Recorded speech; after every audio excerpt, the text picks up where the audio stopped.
Seja bem-vindo, meu querido irmão, bem-vinda, querida irmã, você que está aí conectado conosco na sua família, na sua comunidade.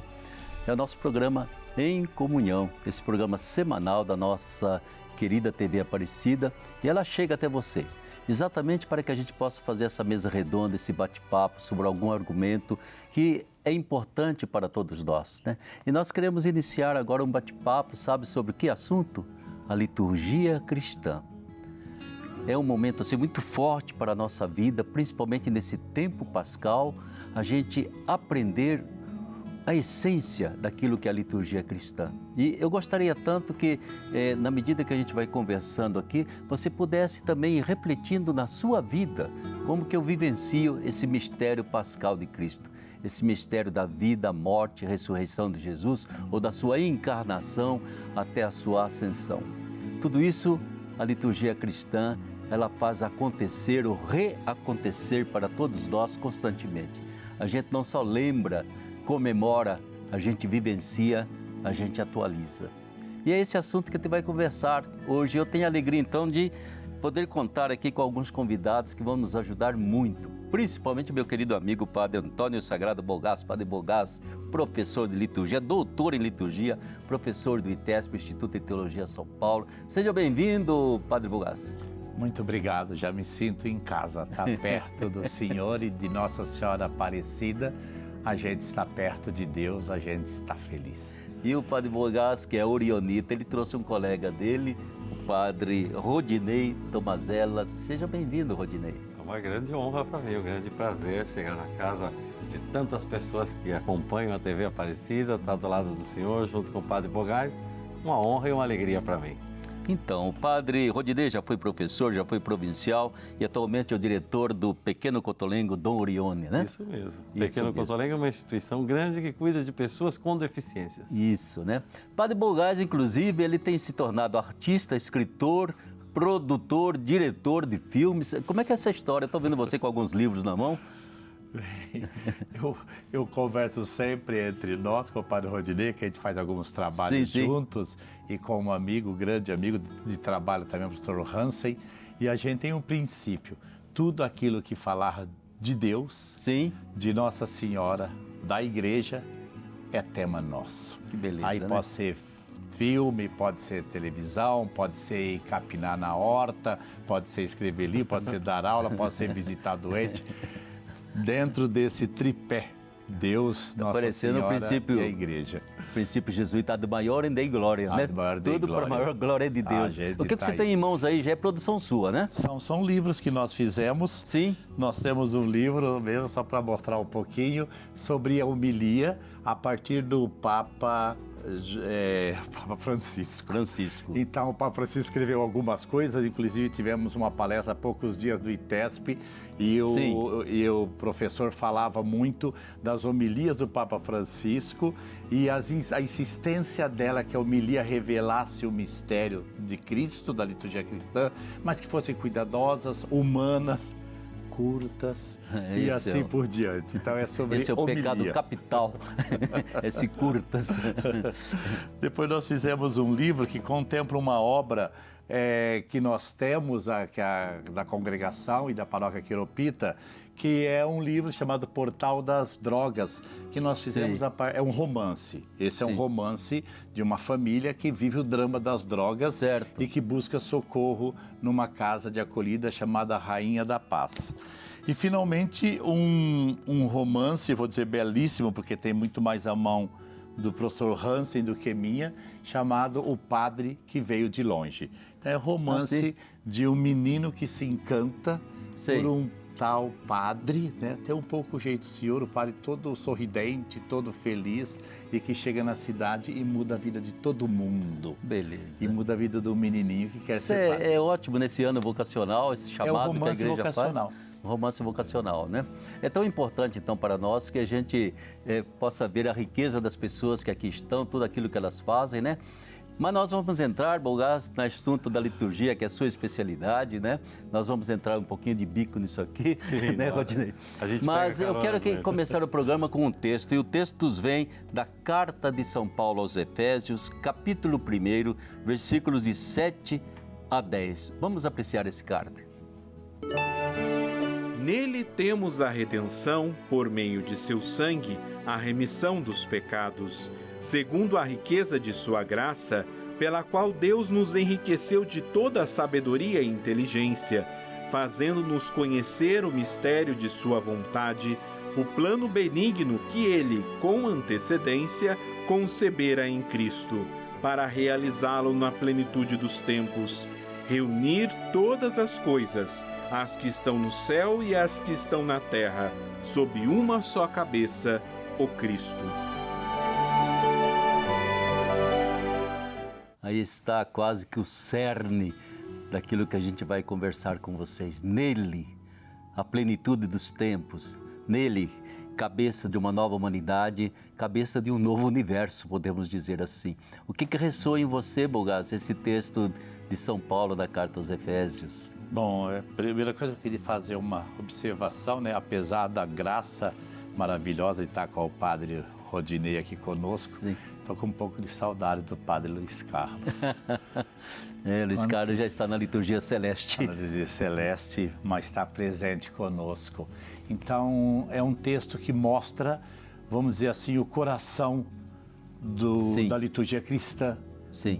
Que a liturgia cristã celebra. A liturgia cristã celebra Jesus Cristo. Jesus Cristo que viveu, sofreu, morreu e ressuscitou.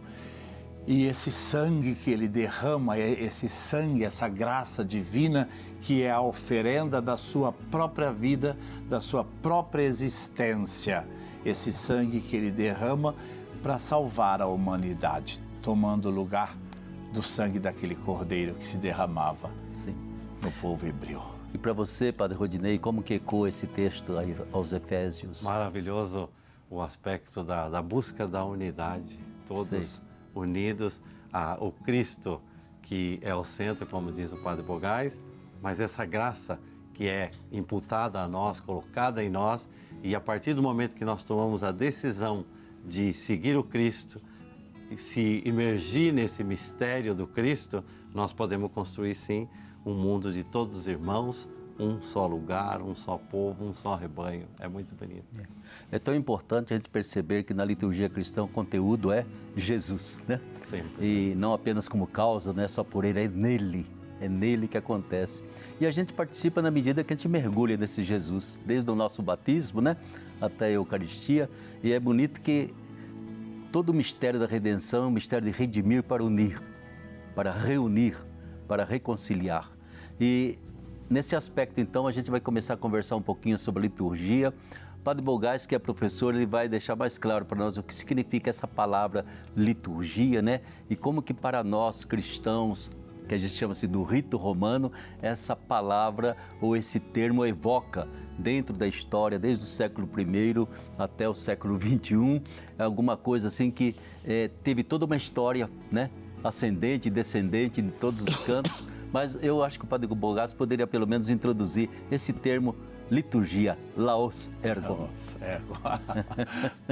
Me lembrei da minha primeira aula, quando eu estudei liturgia, eu escutei exatamente essas duas expressões, laos ergon. Laos significa povo, né? As pessoas que estão ali reunidas, e ergon, um serviço que alguém presta ao povo.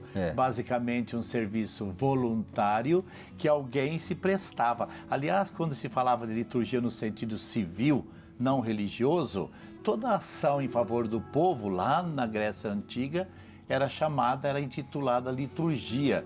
E ali nós podíamos falar da liturgia como ajudar nas Olimpíadas, prestar um serviço numa catástrofe, ajudar na democracia lá, quando tinha as votações.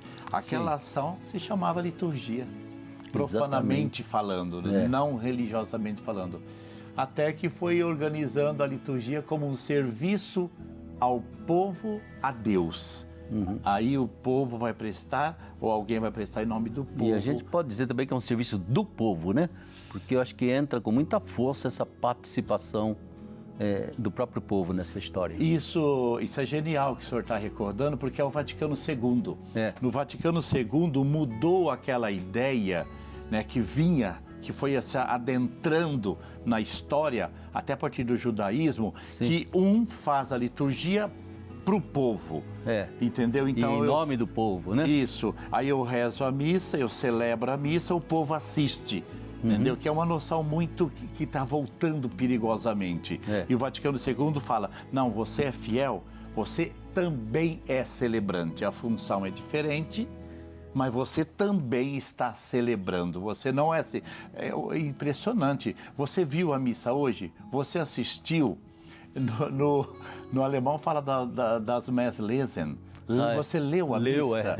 Pensou? Entendeu? Então, isso que eu estou trazendo para a luz, Padre Luiz, é realmente essa ideia de participação. A gente estava conversando muito no caminho sobre essa dimensão. Como assim, muito interessante essa questão do serviço, a oferta a Deus, mas a oferta ao povo que se apresenta e que vai oferecer a Deus a sua vida, o povo participa. Então, a liturgia é todo esse mistério do culto diante de Deus. A gente passa dessa ideia, alguém faz em nome do povo, o povo celebra, o povo se envolve, a gente se oferece diante de Deus, né? Bacana. Ainda ontem eu conversava também com o Felipe, que é um especialista, ele dizia, é muito importante entender que o povo é o templo, né? Já nós católicos e cristãos não temos templos. Nós temos o lugar do nosso encontro, da nossa reunião, e o povo é o templo, e o Cristo é o cabeça, e todo o povo é sacerdotal. Mas eu acho que a gente tem que dar uns passos, porque, sabe o que a gente pode dizer, Bogás?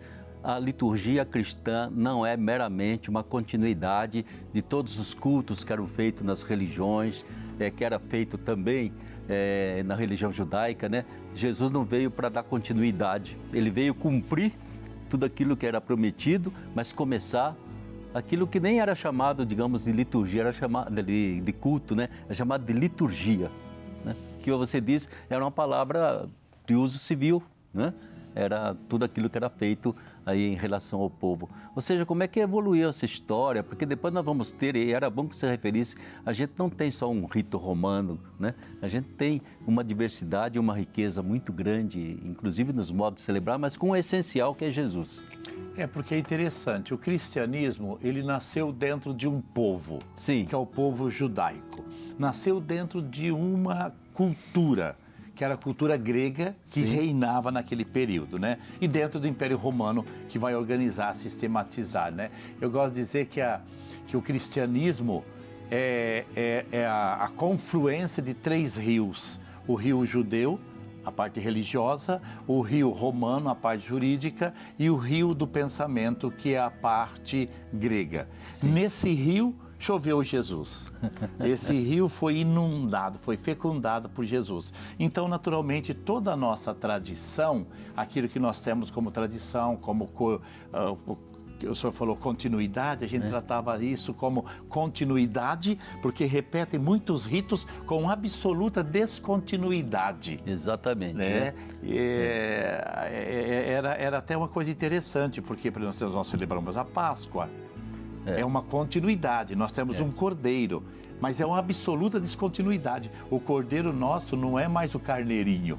É realmente a chuva que você falou, né? Em cima desses 3 rios vem Jesus e a partir de agora é esse mistério. E toda a humanidade, o acolhimento de Jesus, a proximidade de Jesus das pessoas, todo o mistério do que ele faz encarnado é maravilhoso. Eu gosto muito da Carta dos Hebreus quando olha para o Antigo Testamento e diz muito claramente, era a sombra da realidade que deveria acontecer, né? Como que é a expressão em latim, in vetero nuce, Então. em novo lute. Então, a sombra, o Antigo Testamento, é o perfil. A gente, quando vê a sombra, a gente até reconhece né, o perfil. Mas aí, quando acende a luz, você vê a realidade. A realidade, a realidade. E esse aspecto é muito importante, né? Porque, de repente, eu tenho que ter um Antigo Testamento que me serve de ponto de partida, é um motor de partida, mas aquilo que vai fazer realmente realizar a redenção é Cristo, é em Cristo, né?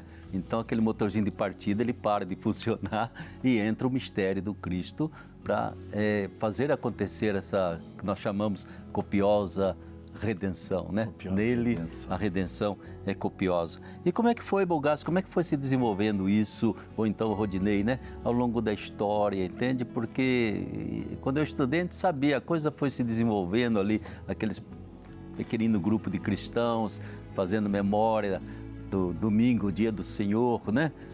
O batismo, que se tornou um sacramento importantíssimo, que não era desligado nem da Eucaristia, nem da Crisma. E de repente surgiu esse cerimonial todo aí. E quando a gente chega nesse cerimonial todo, o bonito é ver o passado, esse início, Sei. que eu acredito que a tradição dos apóstolos, eles viveram com Jesus e na tradição eles se reuniam em casas, eles Sim. reuniam as pessoas para quê? Ouvir a palavra, para falar, para catequizar através da fala. A nossa igreja tem um início maravilhoso, a nossa liturgia tem um Sim. início maravilhoso, A porque Domus Ecclesia. é dar continuidade àquele momento com Jesus, é fazer com que... e por isso que se perpetua tanto até hoje, quer dizer, essa coisa de se reunir, de organizar as pessoas, vamos escutar, vamos fazer como ele fazia, vamos repartir o pão, vamos nos colocar como comunidade. Eu acho que esse desenrolar, trazendo sempre Jesus, que é o centro, é que faz a gente ter a pilastra firme da igreja, que enquanto estiver reunida, ouvindo a palavra e repartindo o pão, vai ser uma Exato. igreja viva, com certeza. Eu acho que o senhor já disse, né, na nossa idade, a gente já se escandaliza menos, né? Se partir da premissa magnífica, né, fascinante, que o padre Rodinei comentou, né, das pessoas se reunirem para rezar, para falar de Jesus, para sentir de Jesus, para partilhar em Jesus. Uma coisa bonita, assim, sabe, genuína, sabe, aquela coisa sem... Bom, depois, com o Império Romano, existiu essa criação, foi bom naquele momento, serviu naquele momento para a cristandade, coisa e tal, mas aí houve toda essa criação de uma pomposidade para a liturgia, né? No nosso filminho lá do Pão Divino, que é antes de Constantino, o Papa, que se veste assim com a simplicidade, tem uma veste, ele está lá com um cálice de barro celebrando. Aí depois, com o tempo, nós vamos precisar de um cálice dourado. Né? Aí depois nós vamos precisar de roupas escarlates, porque na verdade isso foi uma influência cultural. A influência cultural é válida, mas não é absoluta. E é Serviu perigosa também. Porque quando ela se torna essencial, Padre Ulisses, né? Exatamente. Aí você esquece até do Cristo, mas preocupa com a veste. A veste é fundamental, mas ela é instrumental. E se o instrumento não serve, para quê? Então, o Rodinei lembrava uma coisa que para mim é sonho, porque eu acho que deveríamos voltar a isso, entende? E por isso que eu gostava demais de celebrar nas casas, nas garagens, quando estava na pastoral, exatamente por isso. Ou seja, o prédio da igreja não é o primeiro lugar da reunião dos cristãos, continua sendo a família, né? Continua sendo a Domus Ecclesia. E é tão importante perceber, entende, que é na simplicidade que se manifesta o simbolismo mais bonito da presença de Jesus, que nunca andou no palácio nem de Herodes, nem de Pilatos, muito menos no palácio de Roma, do imperador. E parece que a grande atração, Bolgasco, foi na medida que o pessoal foi se deixando levar pelo poder, né? O fascínio do poder, do palácio. De repente, o esquecimento daquilo que é o essencial, né? E vamos nos vestir com as roupas aí dos palácios, vamos nos vestir com isso, nos enfeitar mais, fazendo de conta que estamos prestando homenagem a Deus, né? Mas, de fato, eu acho que era exibição da gente mesmo. Eu acho que isso errou feio. O povo não, né, querido? O povo continua simples. Continua simples, mas aí entra aquilo que o Papa está lutando, o Papa Francisco, que não acabar com o clericalismo, acabar com essa história, entende, de que nós, de alguma forma, representamos o povo. Não representamos absolutamente nada, a gente tem que lavar pés, fazer o lava-pés do povo. Isso, é nesse ponto que você tocou com o coração da questão. Né? Fazer com que a liturgia seja a mais elevada expressão da fé. E a fé é simples. A fé não é roupagem, né? As riquezas do templo, no tempo de Jesus, do templo de Jerusalém, eram riquíssimas. O templo tinha um tesouro inestimável. Tanto é verdade que os romanos atacaram foi o templo. Exatamente. Aí é bacana o que o senhor bem falou, né, de resgatar essa simplicidade, porque como o senhor disse, né, quem perdeu a simplicidade não foi o povo, foram as estruturas. Exato. O povo continuou na sua... É o resgate de que a liturgia é realmente o serviço para o povo diante de Deus. A palavra serviço, servir, o lavar os pés que o senhor colocou, eu acho que é o essencial da liturgia. A gente manifesta diante de Jesus todo o sentido de ser gente, de ser povo, de ser família, de ser igreja em Jesus Cristo, né? E aí sim se deixa de lado aquilo que não é o mais importante. Né? Exatamente, né? E eu tenho por mim que, evidentemente, que o Espírito Santo compensa as burrices que a gente faz ao longo da história, ele vai compensando de alguma forma, entende? Porque, de fato, o que aconteceu principalmente na história aí do nosso rito romano, mas também em parte também o rito bizantino, foi se enfeitando, até virar quase um palco, né? Onde a gente faz determinada representação. O povo foi sendo descartado de uma participação ativa, né? De um ministério que era desse povo para poder assistir, pagar as espórtulas e basta. E, no entanto, entende, eu acho que o Espírito Santo foi brotando no coração do povo aquilo que a gente chama a sua piedade, né? E é nessa piedade que esse povo continuou participando assim intrinsecamente do mistério litúrgico, né? E não pela celebração, muitas vezes, que era nem sempre ela realmente transmitia, visibilizava, né, essa presença do ressuscitado. Eu acho que, não sei como é o Bugazzi, mas eu vejo que o Vaticano II aqui veio e pegou firme nisso aí. Gente, olha o mistério pascal. Impressionante o que o senhor está falando, porque se a gente vai fazer esse itinerário histórico, né, que é um dos capítulos da liturgia, né, que como isso foi se tornando cristalizado, o ritual da corte romana, pode ver as cores, as insígnias, os comportamentos, o beijo na mão, tudo isso foi se tornando oficial, a ponto que foi se criando uma liturgia que gerou essa divisão que o senhor está falando. O povo, de um lado, bem afastado, e todo presbitério para os ministros, uma corte. Isso se agravou com a liturgia barroca nossa no Brasil, que é belíssima, perde essa dimensão, que isso é triste, onde os meus professores falavam que o templo se tornava um salão de atos teatral, a imitação dos grandes teatros clássicos, lá o palco, aqui as pessoas, e separando ainda, brancos de negros no Brasil. Depois as exposições dos camarotes. Mulheres e homens bem divididos. Mulheres e homens bem divididos, os mais pobres atrás. E aí veio o grito do Vaticano II, que o Papa o Papa Francisco não se cansa de dizer, é preciso voltar a essas fontes. Exatamente. A liturgia, a primeira palavra que o senhor disse, né? Participativa, consciente, ativa, para todo mundo participar e não apenas para ficarem estratificados ali na Assembleia. Nunca deixou de existir essa dimensão bonita das pessoas que vêm à igreja e trazem exatamente dentro de si essa busca do mistério. Eu acho que muitas vezes as pessoas não importam muito a cor da pedra, o tamanho da pedra, ou muito do visual que às vezes parece tão importante em algumas liturgias. Mas a devoção, a busca do mistério de Jesus está muito presente nas pessoas simples, no jeito simples. Eu tenho a impressão, Rodinei, que realmente o Espírito Santo, ele deixou um pouco os padres aqui fazendo teatro aqui, e ele passou para o povo rezando, fazendo a sua oração, entende? É ali que Jesus se sentia à vontade. É uma conscientização nossa, né? Eu acho, sabe por quê, Bugazzi? Eu acho que é interessante, há sempre uma tentação de dar marcha ré na história. De repente vem atualmente, né? Certas tendências. Que o Padre Luiz está falando, Padre Rodrigo? Certas tendências, de repente, é que o latim é a língua sagrada. Mas que piada que é essa, gente? É um saudosismo. Jesus é o primeiro que nunca falou latim.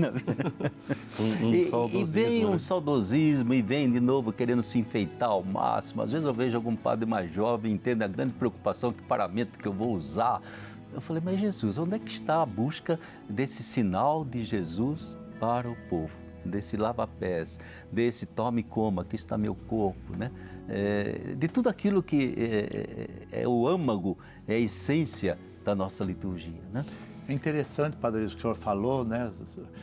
A questão da religiosidade e do devocionário popular. Sim. Mas por que muitas vezes essa religiosidade se destacou tanto e se aprofundou tanto?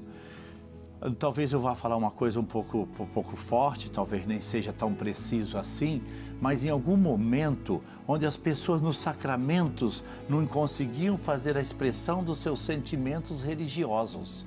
Como elas não conseguiam ali fazer a expressão dos sacramentos religiosos, elas buscaram na religiosidade, entendeu? Muitas vezes a religiosidade sem o clero, que foram os benditos, que foram as procissões, que foram os rosários, etc., né? Então, e no Brasil, eu ouso dizer que teve uma coisa boa e ao mesmo tempo ruim, ou ruim e ao mesmo tempo boa. No Brasil, sempre nós sofremos da falta de sacerdotes para celebrar. Aí nós lamentamos porque não pudemos ter missa. Mas aí nós tivemos uma graça que o povo desenvolveu uma religiosidade que eu ouso dizer que em grande parte da perseverança dos católicos, enquanto católicos, é pela profundidade da devoção popular. O povo do Juazeiro do Norte, lá do Padre Cícero, que vem para São Paulo, não fica evangélico. Tanto que teve alguns pastores evangélicos que começaram a pegar o Padre Cícero. Ah, sim, para cooptar. Para cooptar o povo. Mas o povo fala, Padre Cícero, olha que o Padre Cícero brigou com o bispo dele dia e noite. Fidelíssimo até o fim. E é importante, né? Você percebe, meu irmão, percebe, minha irmã, que se a gente não celebra o mistério pascal de Jesus, não temos liturgia cristã, né? Não temos Nossa Senhora porque ela realizou esse mistério pascal. Tudo mais que aconteceu, os santos que nós temos, entende? Tudo mais é porque há um mistério pascal que aconteceu e se realizou na vida do nosso santo, de Maria Santíssima, de modo perfeito, né? E vai se realizando na vida de cada um de nós, de cada comunidade, né? E esse mistério pascal, encarnação, vida, paixão, morte, ressurreição de Jesus e essa presença de Jesus. Eu acho que vira e volta sempre na liturgia, o grande resumo que a gente faz é sempre a doxologia, né? Por Cristo, com Cristo e em Cristo, né? Unidos pelo Espírito Santo para dar glória ao Pai. Não perca o próximo programa, tá bom? A gente vai voltar a falar desse assunto, a liturgia cristã, vamos voltar a bater um papo, né? E eu gostaria que você percebesse aquilo que estamos fazendo hoje, esse esforço de participação ativa, consciente na liturgia, é aquilo que Jesus quer. Não dê marcha ré, não volte atrás, não. Continue caminhando e ajudando a nossa igreja a se renovar para que possa celebrar Jesus como mistério, como sacramento, como sinal de Páscoa para todos nós. A Páscoa que se atualiza na vida da igreja hoje e vai se atualizar até o final dos tempos. Fique com Deus, com a bênção de Nossa Senhora Aparecida e até a próxima semana, se Deus quiser.